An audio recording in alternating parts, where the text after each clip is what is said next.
Bonjour, aujourd'hui on va faire une nouvelle recette de cuisine. Alors comme vous le savez, si vous avez regardé ma dernière vidéo, je vous la mets au-dessus. Maintenant j'ai un jardin, donc j'ai pas mal de légumes. Et des fois les légumes donnent vraiment en abondance. Et c'est le cas moi pour les courgettes. Alors vous voyez, alors ça c'est une courgette en fait quand je suis parti en vacances. Et quand je suis rentré, les courgettes elles étaient énormes comme ça. Alors on va pas les jeter. On peut les donner aux poules, mais bon moi j'ai pas de poules. Donc ce qu'on va faire, je vais vous montrer comment ne pas jeter ces grosses courgettes. On peut les farcir, mais nous on est trois. Alors vous voyez bien, si je farcis une courgette comme ça, on va en manger 4 jours et ça plairait pas à tout le monde. Donc aujourd'hui on va faire de la confiture de courgettes à l'orange et au gingembre. Pour faire cette recette, il va donc nous falloir de la courgette, bien sûr. Donc là j'ai 900 g de courgettes en petits cubes. Donc ça fait à peu près une courgette entre celle-là et celle-là, pour vous donner un ordre d'idée. J'ai une orange, un citron. Alors l'orange et citron sont bio. Parce qu'en fait, on va se servir des zestes. Alors, si vous voulez pas acheter du bio, il faut acheter des oranges et des citrons non traités après récolte.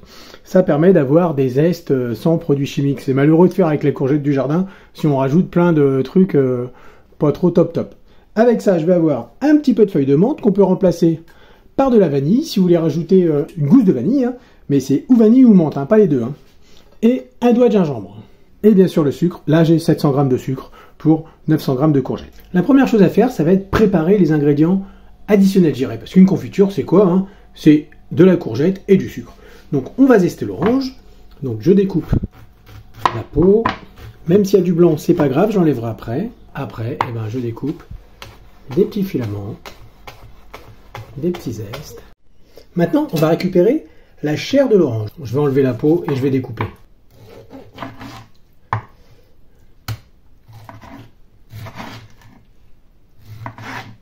Je fais pareil avec le citron. Par contre, là, je récupère que la moitié des zestes. Et je vais récupérer le jus d'un demi-citron.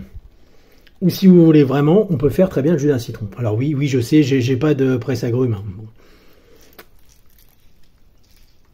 Maintenant, on va s'occuper du gingembre. Alors voilà mon doigt de gingembre, comme un doigt. On fait du stop. Donc pour éplucher le gingembre, moi je prends une cuillère. Une petite cuillère. Et ça va vraiment tout seul et ça permet de rien perdre. Et maintenant, je vais râper le gingembre. Alors, sur la petite grille.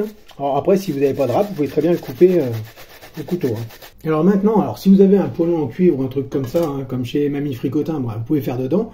Nous, on n'en a pas. Donc, moi, j'ai pris un espèce de faitout.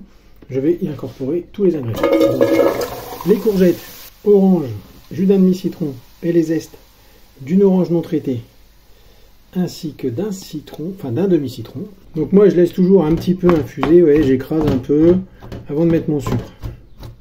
La menthe. Et maintenant on va mettre notre sucre. Alors moi le sucre, il me restait un fond de cassonade. Alors j'ai mis un fond de cassonade et puis le reste en sucre blanc. Donc il y a beaucoup de sucre. Alors c'est du sucre traditionnel, c'est pas du confit sucre ou du sucre comme ça. Et maintenant on va laisser cuire entre 20 et 30 minutes, en remuant de temps en temps. Il ne faut pas que ça attache. Sur feu vraiment doux, vous voyez, je vous montre le feu, c'est vraiment doux. Parce qu'il ne faut pas que le caramel se fasse, il faut vraiment que ça confie. Au bout de 20-25 minutes, vous voyez, c'est gentiment en train de compoter. Et en attendant, écoutez, moi je vais vous montrer comment tout simplement mettre la confiture en pot, stériliser les pots. En premier, je fais bouillir un grand volume d'eau. Alors je prends des pots de confiture que j'ai gardés, de confiture, t'achètes dans le commerce, des trucs comme ça. Donc il faut, vous voyez, il faut que ça fasse plop. Donc les pots, je les ouvre.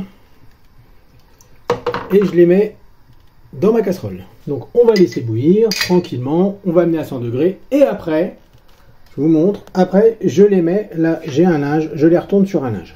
Donc si vous avez une pince, c'est le moment de s'en servir. Sinon avec deux trucs en bois, moi je sors les pots, je les vide.